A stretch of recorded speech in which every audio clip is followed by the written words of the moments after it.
توی اپیزود قبلی درباره PDD صحبت کردیم، اینکه چجوری توی دهه 90 پله‌های موفقیت رو با راه‌های معمول و البته غیر معمول طی کرد و تبدیل شد به یکی از اصلی ترین مهره‌های صنعت موسیقی.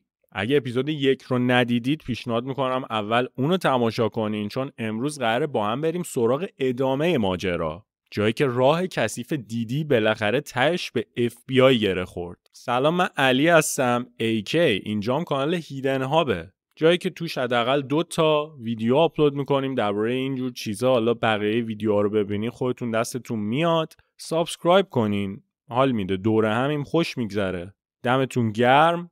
این ویدیو هم اگه دوست داشتین لایک کنین. درباره دیدی هم یه پلیلیست داریم که حالا حداقل میدونیم که تا می 2025 قرار ادامه داشته باشه، چون گفتن دادگاه اون موقع است. بی معطلی بریم سراغ ادامه داستان.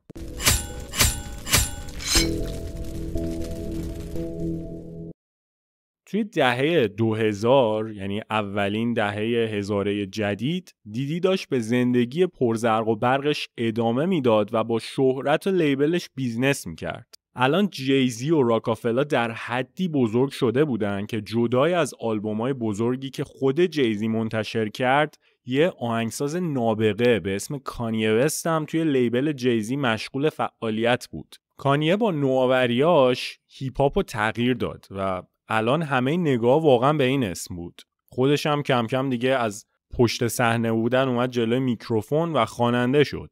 در کنار این دوستان که داشتن میترکوندن، آرتیستایی مثل ریانا هم بودن و همسر جیزی بیانسه هم دیگه داشت توی اوج میدرخشید و ستاره ملی به حساب میومد رسما. با اینکه درگیری ساید غرب و شرق هیپ هاپ دیگه مثل دوران توپاک و بیگی نبود، ولی همچنان همه دوروبریای دیدی از عقده و نفرت این آدم نسبت به ساید غرب میدونستن، جایی که الان با دکتر دره و اسنوپ داگ و امینم داشت واسه خودش میترکوند و زیاد کاری به بیف و درگیری با دیدی نداشت. البته میگم زیاد چون که داستان 50 سنت و دیدی یکم پیچیده تر از این حرف واست و اونهایی که جی یونیت رو دنبال میکردن احتمالاً از یه سری دیس و دیس بازی باخبرن که زیاد البته میگم مثل بیف تاریخی بیگی و توپاک نشد.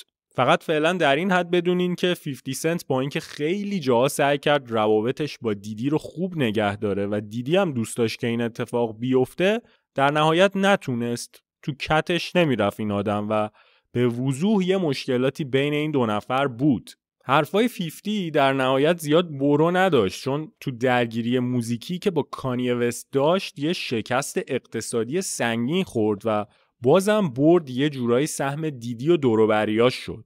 دیدی خیلی شخصا با کسی داستان نداشت به صورت عمومی. پارتیای دیدی روز به روز مشهورتر می شدن. آدمایی مثل آشر دوباره دوروبر دیدی میپلکیدن و البته دیدی همچنان توی کلابا مست میکرد و با آرتیستای بزرگ کتککاری را مینداخت که اینا البته جزو برنامهش نبود، جزو گندایی بود که میزد، بعدش هم کلی پول خرج میکرد تو رسانه ها که جمعشون کنه. یه داستان خیلی معروف داره که میخواسته بره کنریک لامار رو بزنه، بعد جی کول میاد اون وسط دیدی رو میزنه. خیلی البته چون خصوصی بوده اون پارتیه، حرفا همینجوری دم به دهن چرخیده، کسی نمیدونه اصل داستان چی بوده. روتین زندگی شده بود لذت بردن از شهرت و موقعیتش، کثافتکاری، رشوه و ساکت کردن رسانه.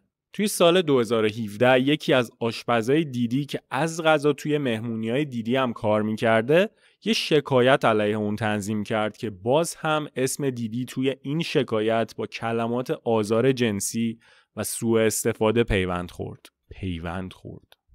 دیدی درگیر این شکایت بود که توی سال 2018 یه اتفاق تلخ براش رخ داد. کیمبرلی پورتر، کسی که با دیدی 7 تا بچه داشت و از سال 1994 تا 2007 با دیدی بود، توی سن 47 سالگی از دنیا رفت. کیمبرلی روزای آخر عمرش سرما خورده بود و پلیس درست نمیتونست تشخیص بده که چه عاملی باعث مرگ این زن شده. جسد کیمبرلی رفت واسه کالبد شکافی و اونجا بود که اعلام کردن ذات‌الریه جون این زن رو گرفته. اینجا یه سری شایعه وجود داره که گزارش اولیه داشته میگفته که این یه جنایت بوده، ولی در نهایت چیزی که به صورت رسمی منتشر شد همین داستان زاتوریه بود. اولش خیلی‌ها دیدی رو عزادار میدونستن، بالاخره مادر بچه‌هاش بود، ناراحت با همی بود، ولی یکم که گذشت رسانه‌ها بازی 2 تا 4 تا کردن، دیدن که بازم توی این مرگ اتفاقات مشکوک دیده میشه. کیمبرلی اون روزا خیلی به اتمام کتاب خاطراتش نزدیک شده بود. کتابی که قاعدتاً داخلش درباره پافددی صحبتای زیادی میشد. بعد از مرگ کیمبرلی این کتاب افتاد دست ادیتور و به مقدار زیادی ادیت شد.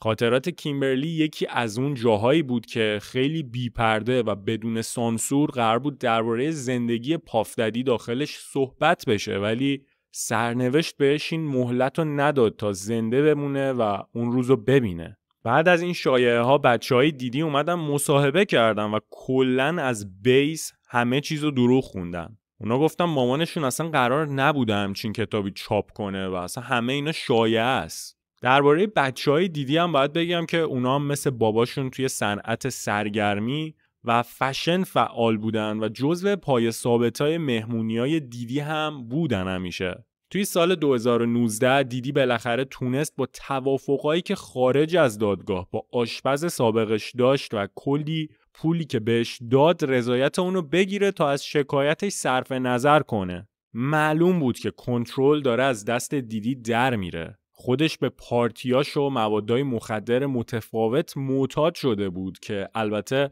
از اونجایی که پول خیلی زیادی داشت این براش یه مشکل نبود، ولی این جریان که یه نفر اومد جلو شکایت کرد بلایی سرش نیومد تازه یه پولی هم به جیب زد، به بقیه این جرأت رو داد که اونا هم پا پیش بذارن.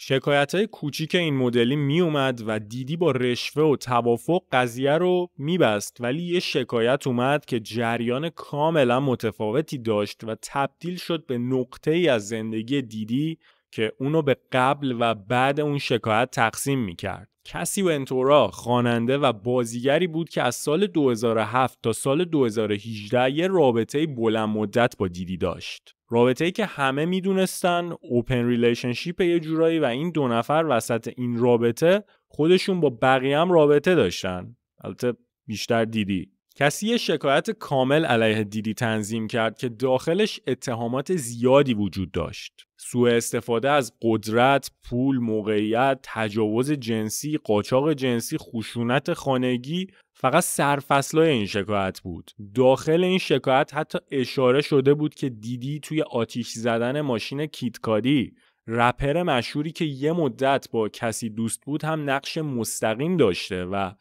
یه همچین آدم مریضیه. خبر این شکایت خیلی توی رسانه‌ها سر صدا کرد، ولی فقط یک روز بعد از اعلام عمومی اون دوباره وکلای دیدی تونستن با کسی به یه توافق برسن و این شکایت هم به ظاهر حل و فصل شد و رفت. اما سرفصلای این شکایت اگه حقیقت می داشتن چیزایی بود که دیگه فقط به کسی آسیب نزده بود.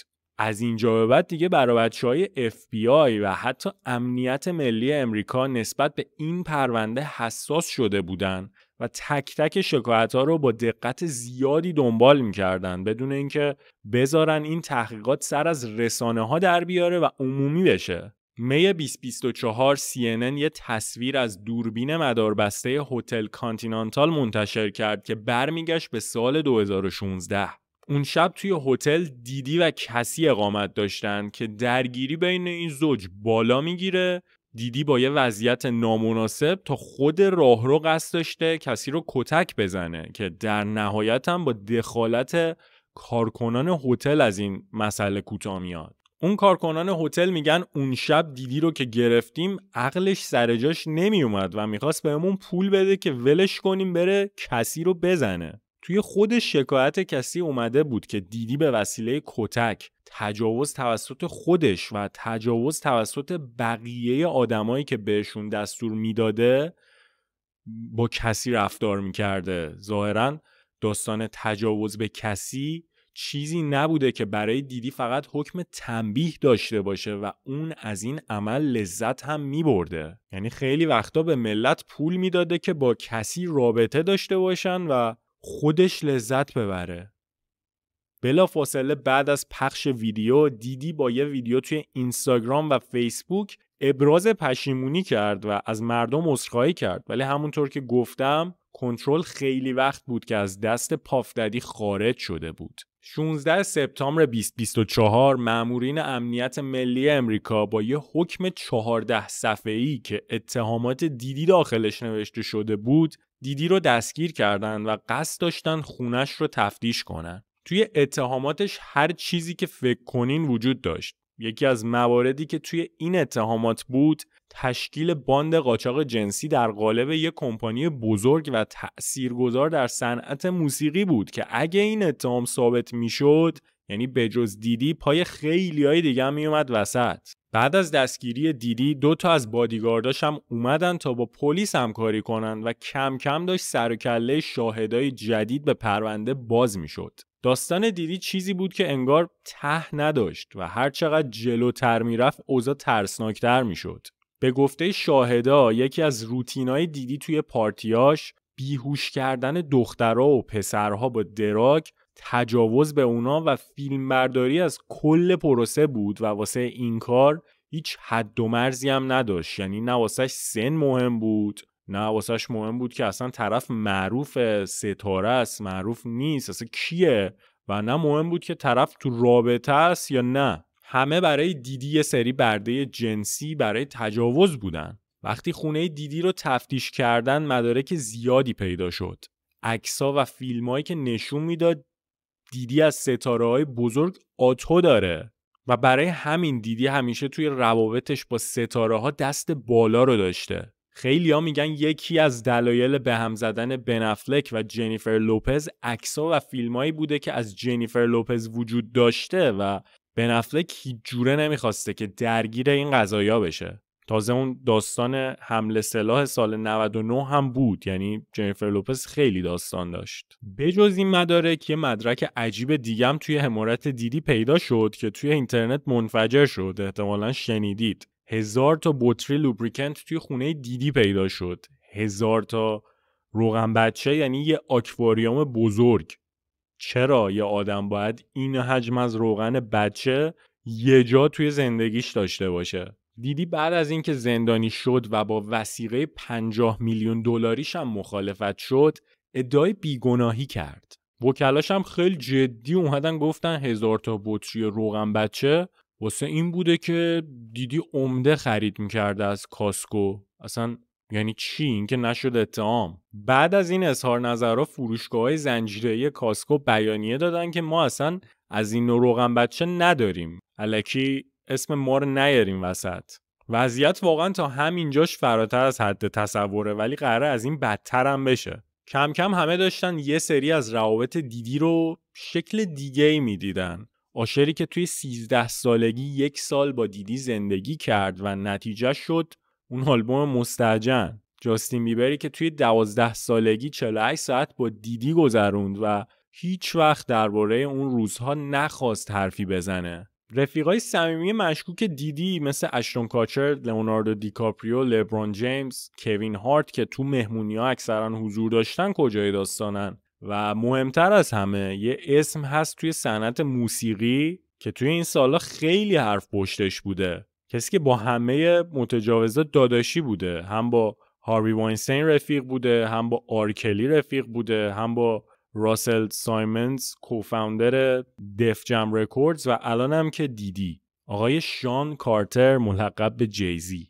توی اپیزود بعدی درباره ادامه ماجرا، مدارک تکمیلی و سلبریتی هایی صحبت میکنیم که توی بد وضعیتی گرفتار شدن. حالا یه سریاشون بدبختا دارن پاسوز میشن، بدبخت که نیستن، یه سریاشون دارن پاسوز میشن، یه سریاشون هم که نه، بیشتر از اینا باید بسوزه پاشون. صحبتهای زیادی از اختلافات شدید بیانسه و جیزی شنیده میشه که اینم خیلی جالبه، چون جیزی توی این سالا کم خیانت نکرده و بیانسه هم کم کوتاه نیومده، ولی این داستان به اندازه‌ای بزرگه که بیانسه نمیتونه برند خودش رو توی همچین موقعیتی قرار بده. این پرونده میتونه بزنه کل سیستم سرگرمی امریکا رو از ریشه بکوبه و از نو بازسازی کنه و یه اتفاق تاریخی در نوع خودش به حساب میاد. اپیزود بعدی هم قراره خیلی زود منتشر بشه، اپیزودهای بعدی هم قراره خیلی زودتر بیاد.